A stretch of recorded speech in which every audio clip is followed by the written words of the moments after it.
Hello everybody, Jim Fleeler, Vice President of Sales for Charlotte Products. Thanks for joining us as we continue our education here for facilities of all types across the globe. Today's topic is the importance of properly washing dishes and utensils using a 3-bay sink system there that consists of the heavy-duty pot and pan, the freshwater rinse, and the actual final air-dry sanitizer.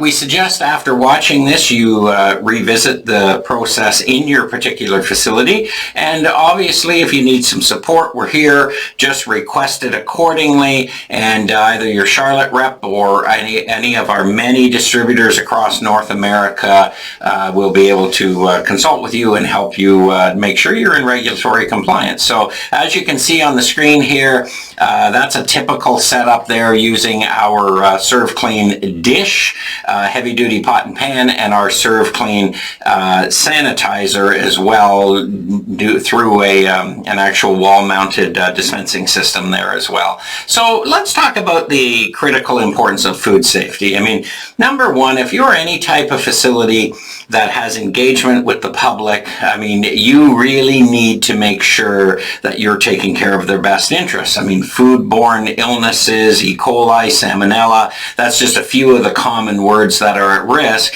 And believe me, if you have outbreaks today, or if you have public health issues today, it directly affects the longevity and profitability of your facility. And also, if the public health department gets involved, it isn't good for sure. It can actually put you out of business if you're actually doing it wrong. Okay, so it's very, very important. What's happening today versus years ago? Customers are watching. They're looking for cleanliness. They're looking for sanitization. They're all integral parts of food safety in every single operation. And it doesn't matter whether you're a restaurant, you're a ghost kitchen, you're a food court, you're the local food prep in the local arena or a theater. It doesn't matter who it is, everybody applies, right? But what customers are doing is they're looking at the condition of your utensils, your knives, your forks, your spoons. They're looking for cleanliness. They're looking for damage and timely replacement.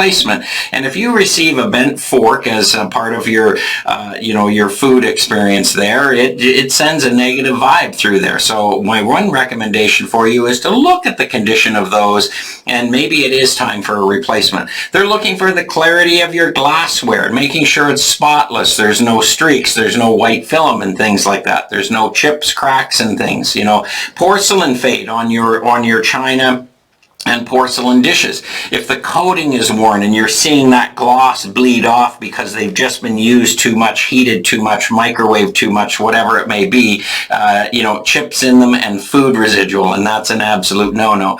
I know I was at a good restaurant there not long ago, and a brand name restaurant, a very good one, and it came out with somebody's food left over on a fork, and it really didn't impress me. And would I go back to that restaurant? Probably not, because I have choices, okay? The menu condition. I mean, take a look at the little things too about your menus, the condition. Are they stained? Are they old? Are they wrinkled? Are they ripped? Do they have food residual on them? Are they clear? Can people read them? Are they representing your food properly enough? So just take a peek at that, because customers are looking for that. Your napkins, stains, are they crisp? Are they white? Your benches, your chairs, your tables, and most importantly here, your service staff as well. It's very hard to get the right employees on team in some of these type facilities these days.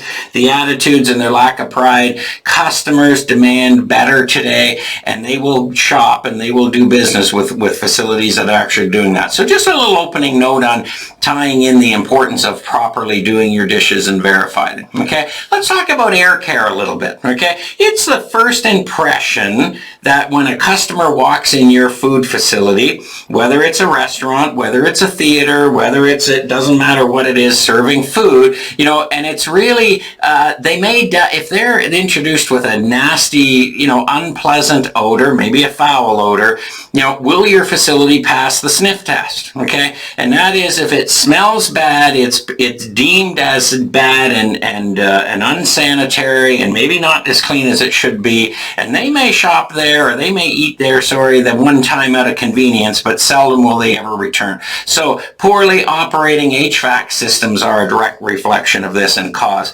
sour, foul odors from carpeting, fabric, all types of foods that maybe aren't refrigerated correctly and things like that.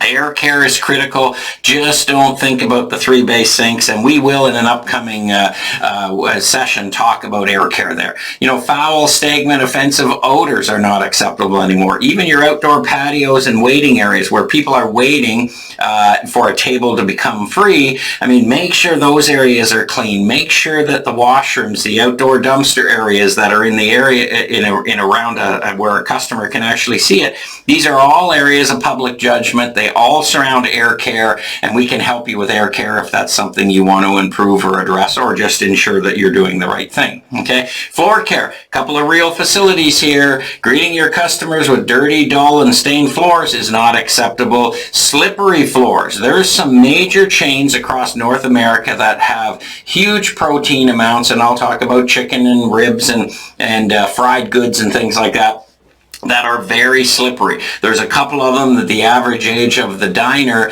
is relatively high, so they could be unstable on their feeding, maybe some hip issues, back issues, things like that. And if you add in there the element of a slippery floor, you could be in for a major lawsuit and some major liability and a slip and fall risk there, as a matter of fact. So these are all part of the areas in your whole facility that will coach you along the way and help you ensure that things like this don't happen. So let's get right into the main topic today, and that's a 3-bay manual dish program. We're not talking about an automated glass washer or automated dishwasher. We're talking about a 3-bay sink system, which consists of the first compartment consists of, that's where you put your pots and pans, your utensils, your dishware, your glasses and things like that. And that's where you use a heavy duty, good dishwashing detergent like our ServClean.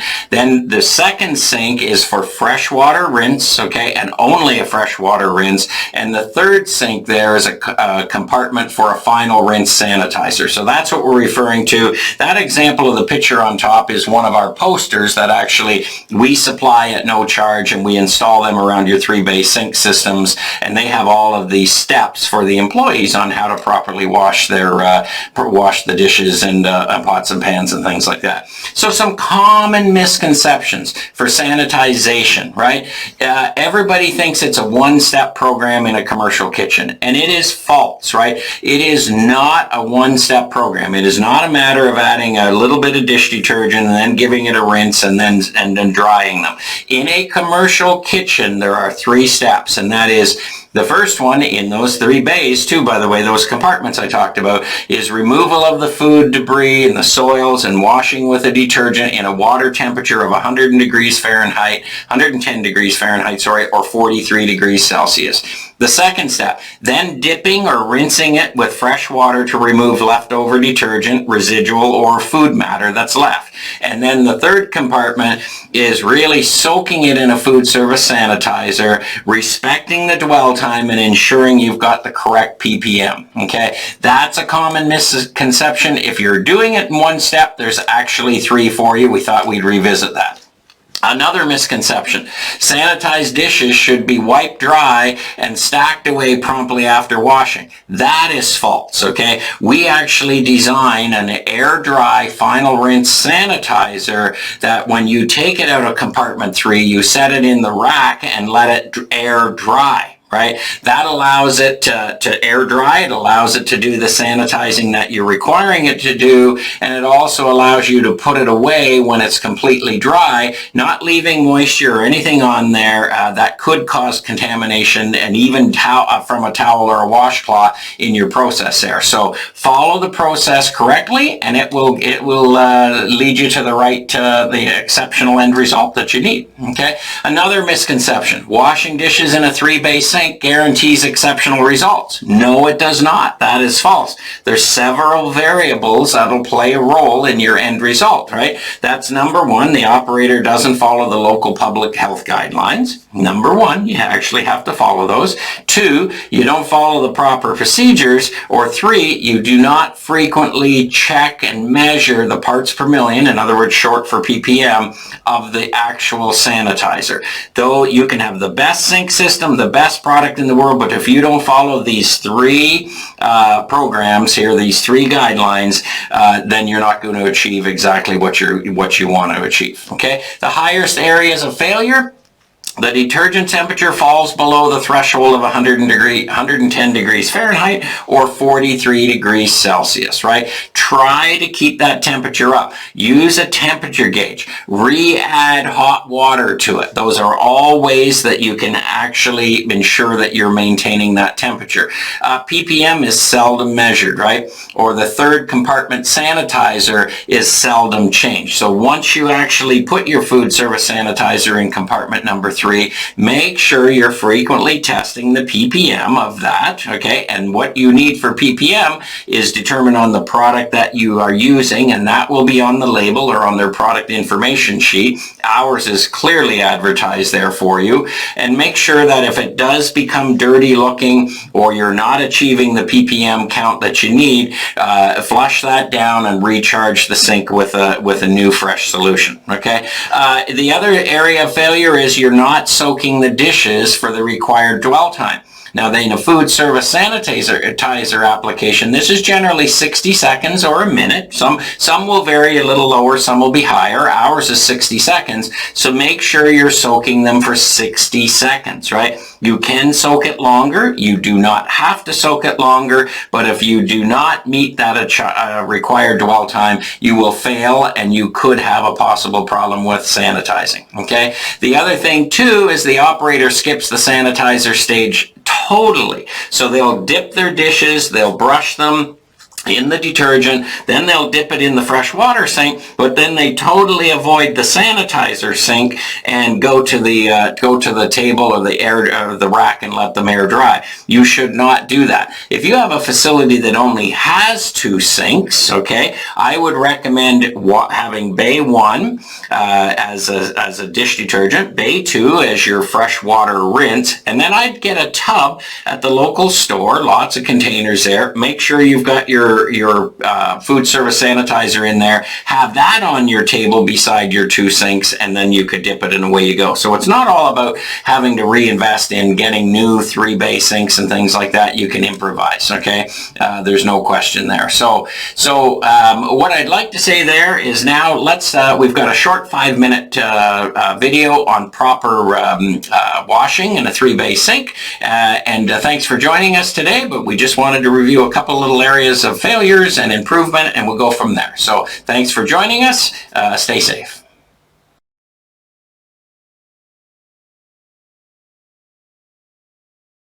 Hello everybody, Jim Fleeler, Vice President of Sales for Charlotte Products. Thanks for joining us today where we're going to spend about 2 minutes on our 3-bay dish and pot and pan washing system. Some people may be aware of the procedures, but some people may not. And really what COVID has taught us, some of the learnings for that, and now that we're in post-COVID times, is health authorities and local health inspectors and Health Canada, they'll really be looking for some improvements in making sure you're following the proper protocol, plus the customer who's coming in, so that's the residential people coming in your restaurants. We need to rebuild the trust that we're cleaning and sanitizing our facilities properly. So really, that's the important role of this. So what we've got here is we've got our wall chart, our training chart, where you can see step 1 is wash, step 2 is rinse, step 3 is sanitize. And really, then the air dry goes from there. We've also got on here our ppm paper, and this is critical because you have to make sure you have the proper parts per million that are based on your actual product of the sanitizer you're using, and in this case it's 200 parts per million, okay? And we want to verify that, and I'll show you in a second. And really, half of the problem that we have is employee turnover and people really trying to mix more product than what they need. That is not a sustainable or really in the best interest of employee wellness or budgetary, and they're all challenges that we have. So we've got our ServClean dish heavy duty. We've got our ServClean Sanitize as well, and these are high dilutions in the hundreds. As a matter of fact, 1 to 512, and ServClean is about 1 to 250. You cannot expect an employee to actually dilute that and particularly bring it into parts per million. So we've taken, and part of the services at Charlotte is our training to teach our people to install these, whether it's virtual or hands-on or whatever. So here's our dispenser. Here's my dishwashing sink. You can see my dish HD I want to fill to this line. My rinse water here. My sanitizer here. You can adjust that in your facility to whatever level you want to have that on. If you don't have as many dishes, obviously let's not waste water and make it lower. If you have more, let's make it higher, okay? So I've got my dish here, and this is exactly how simple it is. I take my wall-mounted dispenser, dish HD, turn on, that automatically fills my sink, dilutes 100%, okay? This particular center bay is rinse water, so that takes any kind of gross debris or matter that's left over from the washing sink and rinses it off. And then this is my sanitized sink, and I'll show you exactly how that works. Same way the dish does. Just basically turn on, it automatically dilutes and fills the sink for you. So from a training perspective, that's all you need to do. These can be mounted on the wall above. They can also be mounted in pails or gallons below, depending on your outfit. So let me show you how to wash some dishes, okay? So I'm gonna take my dish here. I'm gonna put it in, and generally watch your local plumbing codes because they'll ask for 120 degree or 140 degree water. It depends, it's variable. So you can see I'm just doing a wash there. I'm doing a water rinse, okay? And so I'm dipping to take any debris off, and then I'm placing it in my sanitizer bay. Now, the time frame that's needed is according to the label, and when you're using our ServClean Sanitize, that's 60 seconds. So once that I have my detergent in and my rinse water and my sanitizer, the most critical point really is making sure that your parts per million are there, okay? And it's just a matter of taking your PPM paper, doing a dip, okay, and then basically matching it to the color of the PPM that you want to get. So this is a visual check.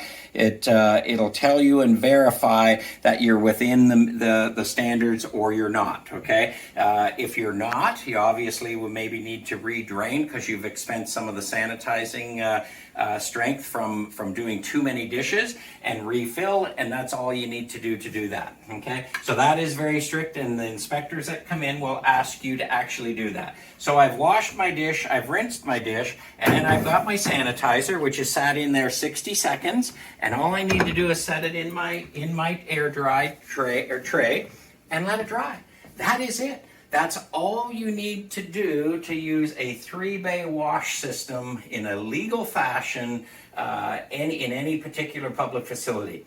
So that's as simple as really what it is, okay? We've got a brand new training center set up here that you can actually come and work with us, where we'll teach you virtually, but I mean cost effective, safer.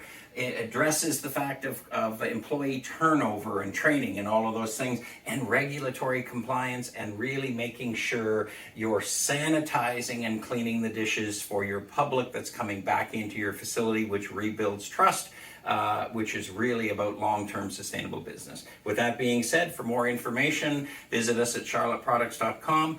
Thank you. Stay safe.